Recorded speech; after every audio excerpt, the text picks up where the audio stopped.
Este é o primeiro vídeo onde vamos discutir as ações de um imperador específico, e que melhor maneira de começar do que com um dos piores imperadores romanos de todos os tempos, Flávio Honório. Mas por que Honórios foi um imperador tão ruim, e o que exatamente ele fez que foi tão extremamente desastroso para o Império Romano? Bem, queridos amigos da história romana tardia, vamos descobrir juntos.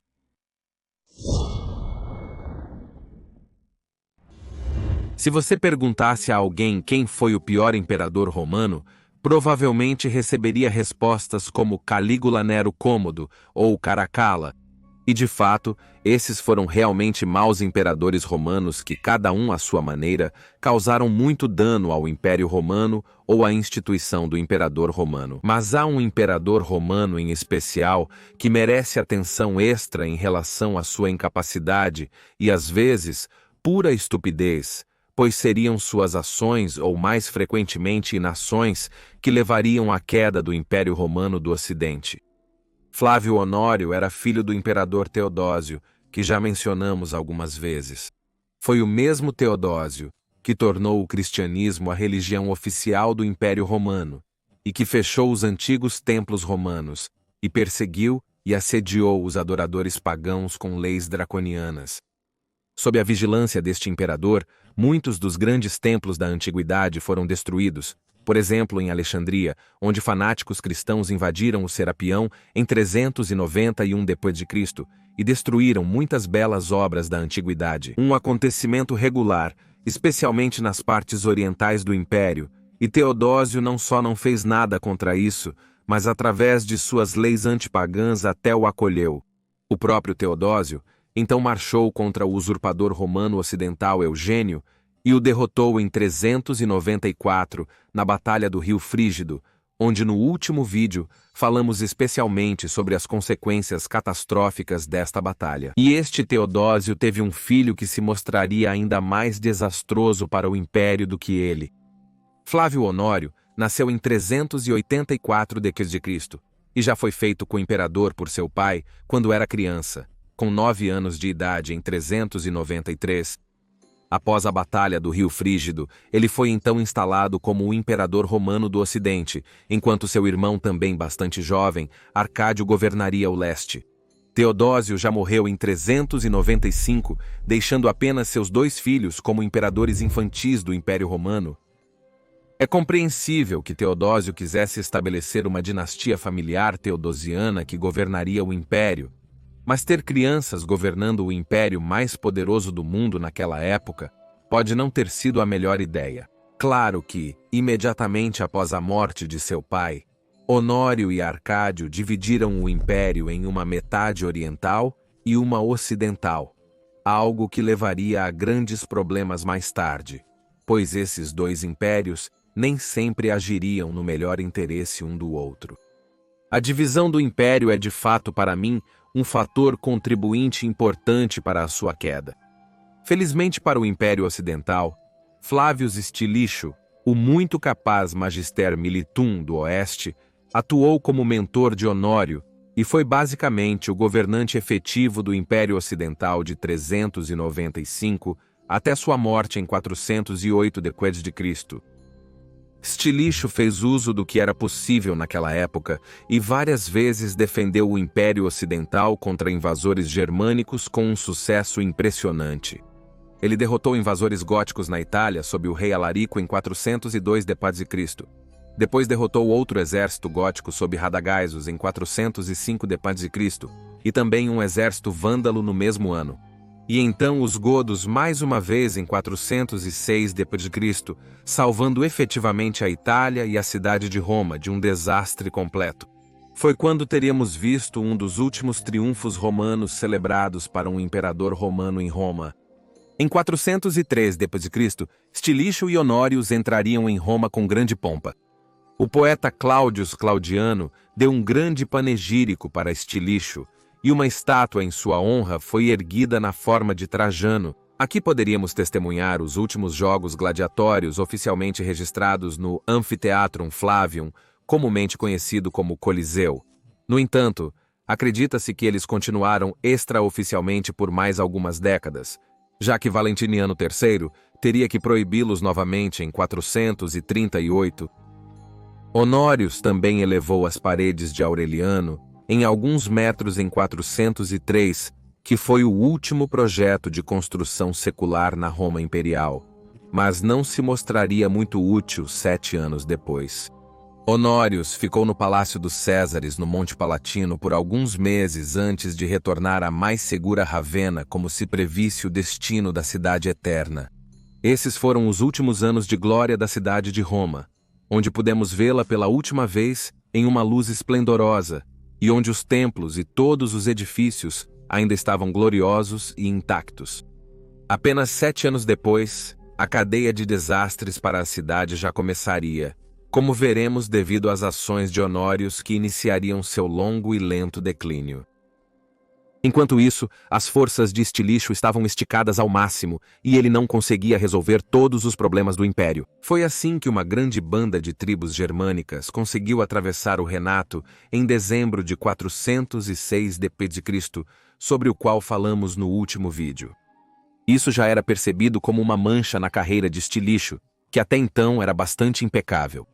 Mas agora, de acordo com algumas fontes, Stilicho estava preparando o exército romano ocidental para uma operação conjunta com Alarique contra o Império Romano Oriental, a fim de obter a parte oriental de Ilírico para o Império Romano Ocidental, porque esta província era um forte terreno de recrutamento para novas tropas, e Stilicho estava em grande necessidade de novos recrutas. Isso foi visto pelo Senado de Roma como Stilicho querendo fazer acordos comuns com Alarique, o inimigo de Roma. Mas a rebelião e retirada de Constantino III da Britânia, sobre a qual também falamos no último vídeo, tornou impossível para Stilicho seguir adiante com essa operação. Como consequência, Alarico se revoltou e exigiu ouro, ameaçando invadir a Itália. Stilicho instou o Senado de Roma a ceder a essas exigências, o que também foi visto de maneira muito desfavorável. Depois surgiram rumores adicionais de que ele planejava assassinar o Magister Militum do Império Romano do Oriente Rufino. Quantos desses rumores eram verdadeiros ou não, nós não sabemos, mas o que sabemos com um alto grau de certeza é que Runúrius acreditava neles. E por favor, se inscreva neste canal e ative o sino de notificações para que você não perca nenhum vídeo futuro sobre tudo relacionado ao final do Império Romano. Por que caiu, como caiu? E o que você teria visto naquela época como uma testemunha ocular? E agora, você pode até apoiar nosso trabalho no Patreon, ou se tornando um membro do YouTube, para que possamos continuar por muitos anos, fazendo muitos vídeos sobre o final do Império Romano. O ministro Olímpio conseguiu ganhar a confiança de Runúrius, e acredita-se que ele mesmo e alguns outros membros de alto escalão do Palácio Imperial em Ravenna estavam planejando a derrubada de Stilicho.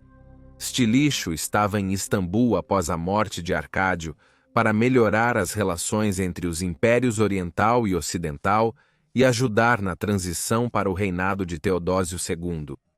Deve ser brevemente notado aqui que Arcádio era tão incapaz quanto seu irmão, e eu provavelmente também farei um vídeo criticando-o, pois seria injusto criticar apenas Runúrius. Então, enquanto Stilicho estava em Istambul, Olímpio conseguiu convencer Runúrius de que Stilicho estava planejando assassinar Teodósio II e colocar seu próprio filho Eusério no trono do Oriente.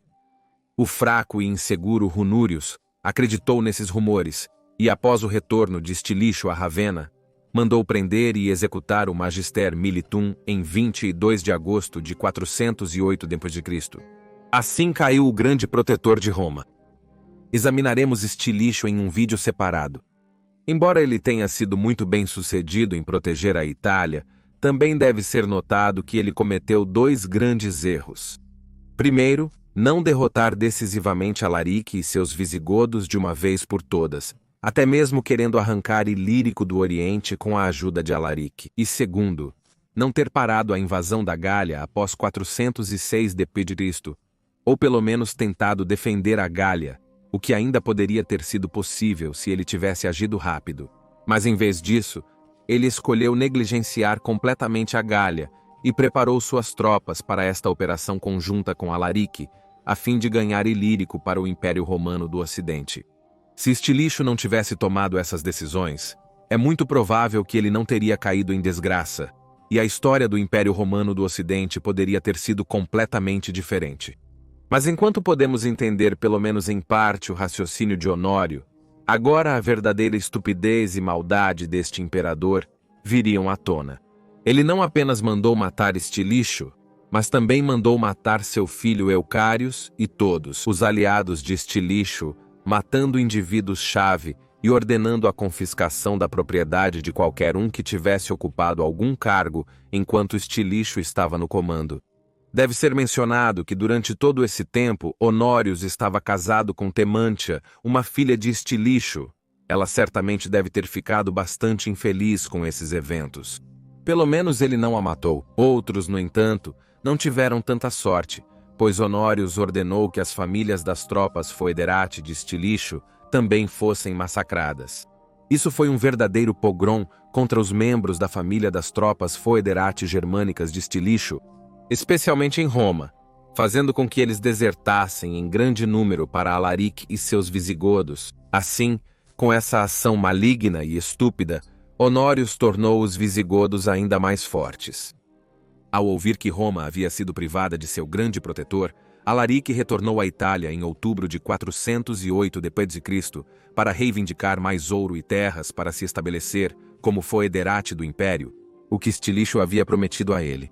E lá estava ele agora, apenas 5 anos após o triunfo em Roma de 403 d.C.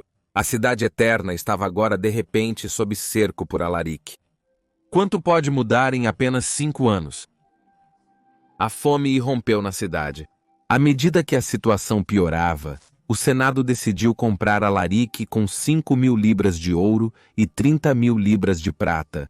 Depois disso, a cidade seria sitiada mais 2 vezes por Alaric, e aqui veríamos pela primeira vez a prática comum posterior de um imperador romano ser proclamado por invasores germânicos. Priscus Attalus foi feito contra-imperador de Honório por Alaric, forçando o Senado de Roma a aceitar este novo imperador, ameaçando saquear a cidade se não o fizesse. Attalus, por sua vez, prometeu renovar o Tratado de Estilicho para dar aos visigodos terras na Itália e torná-los foederati. Enquanto isso, Honório estava ociosamente em sua fortificada Ravenna, que era muito mais segura do que Roma, sendo cercada por pântanos a oeste e mar a leste.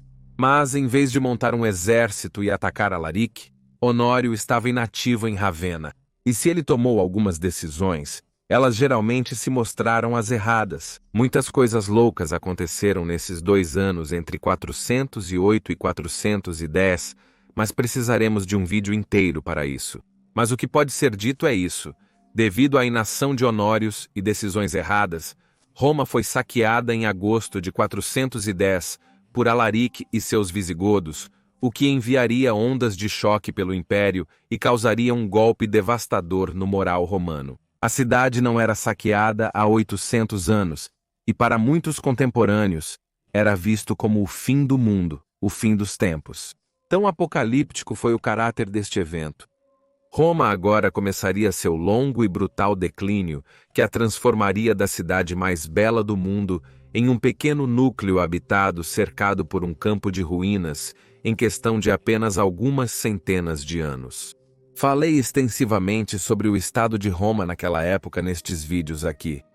Quanto à reação de Honório ao saque de Roma, o historiador romano oriental Procórpios de Cesareia tem uma boa, embora um tanto exagerada, história sobre esse evento. Podemos ler na obra de Procórpios, A Guerra Vandalica. Naquela época dizem que o imperador Honório em Ravenna recebeu a mensagem de um dos eunucos, evidentemente um guardião do insignificante, que Roma havia perecido. E ele gritou e disse: "E ainda assim acabou de comer das minhas mãos." Pois ele tinha uma galinha muito grande, chamada Roma, e o eunuco, compreendendo suas palavras, disse que era a cidade de Roma que havia perecido nas mãos de Alaric. E o imperador, com um suspiro de alívio, respondeu rapidamente: "Mas eu pensei que minha galinha Roma havia perecido." Tão grande, dizem, era a loucura com que este imperador estava possuído. Embora seja bastante provável que essa história seja inventada, ou talvez tenha apenas um grão de verdade, Ela serve para mostrar o que as pessoas pensavam da loucura de Honório e sua inaptidão como governante. Mas a situação em outros lugares não estava muito melhor. Dissemos anteriormente que um grande número de tribos germânicas invadiu a Gália em 406 d.C. Eles devastaram muitas cidades na Gália e se moveram mais para o sul, para a Espanha, após 409. Britânia foi abandonada quando Constantino III retirou todas as tropas romanas de lá por volta de 408 d.C., sendo deixada completamente por si mesma e descendo rapidamente para a Idade das Trevas nos 100 anos seguintes. Enquanto isso, dois outros usurpadores estavam se levantando contra a autoridade imperial, nomeadamente um Gerôncio e outro chamado Máximo na Espanha. E talvez já pudesse ter sido muito mais cedo que o Império Romano do Ocidente poderia ter caído, se Honório não tivesse tido a sorte de encontrar um novo e muito capaz Magister Militum, na forma de Constantius III. Constantius conseguiu derrotar todos os três usurpadores, mas é claro, em vez de lutar contra os bárbaros, os romanos se mataram aos milhares, enfraquecendo grandemente o já debilitado exército romano, o que foi feito por ordens de Honório. Em 414, Constantius atacou Ataúfo, o irmão do agora morto Alaric, que havia proclamado Priscus Atalos imperador novamente. Constantius expulsou Ataúfo para a Espanha e Atalus, tendo novamente perdido o apoio dos visigodos, foi capturado e deposto mais uma vez. No ano de 417 d.C., o ano do 11º consulado de Honório e o segundo de Constantius, o imperador entrou em Roma no último triunfo já registrado em Roma, com Atalus ao volante de seu carro.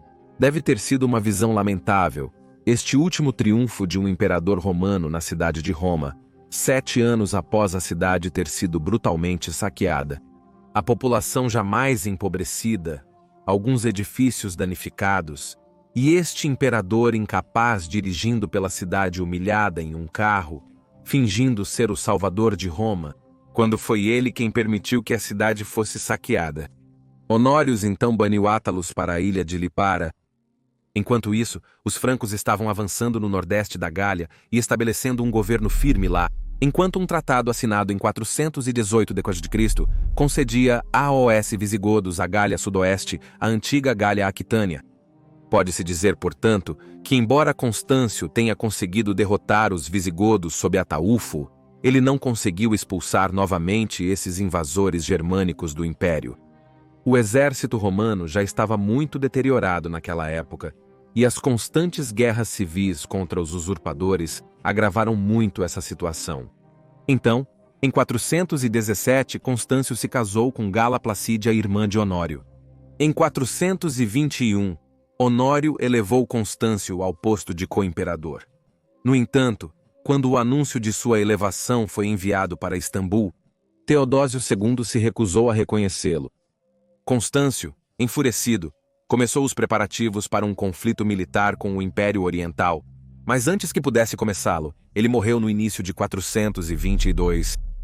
Assim, Constâncio, que poderia ter sido um imperador muito capaz do Império Romano Ocidental, morreu muito cedo. Em seus últimos anos, Honório supostamente desenvolveu uma atração física por sua meia-irmã Gala Placidia, e para escapar de suas atenções indesejadas, Gala Placidia e seus filhos, o futuro imperador Valentiniano III e sua irmã Honorina fugiram para Istambul, mas Honório adoeceu em 423 e morreu naquele ano. Seu reinado foi incomumente longo para aquela época, 28 anos, e também era bastante incomum para um imperador desses tempos não morrer de uma morte violenta. Sob seu longo reinado, o Império Romano passou de isto para isto. Reino Unido foi perdida, Gália e Espanha foram invadidas, e reinos germânicos quase independentes foram formados no território do Império Romano Ocidental. Roma foi saqueada, e eu nem quero começar a falar sobre suas políticas antipagãs. Eu já falei extensivamente sobre eles neste vídeo aqui. Foi assim durante seus anos mais decisivos, de 395 a 423, que um governante extremamente fraco e incapaz foi o imperador do Império Romano Ocidental. Se houvesse um homem do calibre de Aureliano ou Majoriano no trono ocidental durante esses anos, o Império Ocidental possivelmente poderia ter sobrevivido a essa crise. Mas, em vez disso, o Império teve o fraco e incapaz Honório, e sob seu governo começou a se desfazer, de modo que os imperadores posteriores teriam muita dificuldade em desfazer o dano que havia sido feito durante seu reinado, tanto que se tornou quase impossível em algum momento salvar o Império. Tivemos comandantes capazes como Aécio tentando o seu melhor, ou imperadores heróis como o Majoriano, mas o Império havia sido tão danificado no governo de Honório que restaurá-lo se tornou um desafio extremamente difícil e teria exigido um grau extremo de sorte para alcançá-lo. Sorte que os posteriores Magister Militums ou imperadores que tentaram restaurar o Império simplesmente não tinham. Constâncio III poderia ter estabilizado o Império Ocidental, mas ele morreu muito cedo em 422 e já 3 anos depois, Valentiniano III, filho de Gala Placídia, neto de Teodósio, se tornaria novamente imperador romano ocidental como uma criança, e ele se mostraria tão incapaz e fraco quanto os filhos de Teodósio antes dele, continuando essa linha fraca de imperadores. Falaremos sobre Valentiniano III em outro vídeo, mas seu reinado também foi muito longo e ele cometeu muitos erros bastante à altura dos de Honório. Assim, no momento mais decisivo e importante do Império Romano Ocidental, ele teve governantes muito fracos na forma de Honório e Valentiniano III, mas foi especialmente durante o reinado de Honório que o Império Ocidental começou sua lenta espiral de morte de 80 anos. Foram suas ações, ou às vezes a falta delas, o assassinato de Stilicho, o pogrom contra as famílias dos foederati de Stilicho, que tornaram os visigodos ainda mais fortes, a inação com os cercos e eventual saque de Roma, e seu foco em derrotar usurpadores em vez de derrotar os bárbaros na Gália, que se provariam ser a sentença de morte para o Império Romano Ocidental. Honórios, portanto, ganhou justamente o título de um dos piores imperadores da história do Império Romano. No entanto, eu também deveria acrescentar algumas palavras redentoras para Honórios. Afinal, ele era apenas uma criança quando se tornou imperador e nem todos estão aptos a serem imperadores. Ele foi influenciado desde cedo por outros e é bastante provável que muitos de seus poderosos ministros, como Olímpio, estavam manipulando-o, e ele, não sendo forte de vontade como um Aureliano ou um Manchu, deixou-se governar por outros. Afinal, foi Olímpio quem estava por trás do complô para assassinar Stilicho e possivelmente também por trás dos pogroms. É assim que também podemos ter pena de Honórios. Pois talvez ele nunca tenha querido ser imperador, mas apenas nasceu nesta posição no pior momento possível, e quem sabe como teríamos nos saído se tivéssemos nascido como uma criança nisso? Posição extremamente difícil na qual ele se encontrava. Definitivamente não queria estar no lugar dele. Ele foi realmente azarado por ser imperador neste pior momento possível para o Império Romano, e ele simplesmente não foi feito para ser imperador. Então, talvez em vez de ficarmos irritados, devêssemos sentir pena dele. Obrigado por assistir a este vídeo, espectadores, e um especial obrigado a AOS, nossos apoiadores no Patreon e associados do YouTube. Vocês são incríveis e toda a equipe Majoriano é super grata pelo seu apoio. Gosto de pensar que o próprio Majorian estaria orgulhoso. E se você ainda não está apoiando este canal via Patreon, por favor, considere fazer isso, pois isso nos permitirá fazer animações melhores e desenhos personalizados para este canal. Você pode se juntar agora no YouTube. Tanto o Patreon quanto a associação ao YouTube lhe darão muitos benefícios, como acesso exclusivo ao nosso servidor Discord, e para patamares mais altos, até sugerir tópicos ou participar de transmissões ao vivo exclusivas. E este vídeo é melhor assistido em conjunto com o vídeo anterior, no qual falamos em detalhes sobre a travessia do Renato em 406 d.C., à sua direita. Ou se você quiser aprender mais sobre como as fronteiras romanas desmoronaram ao norte dos Alpes, você pode assistir ao outro vídeo à direita. Agradeço novamente a todos os amigos da história romana e a todos que são, como eu, absolutamente obcecados pelo Império Romano tardio. Gratias amici imperi romani e benevale.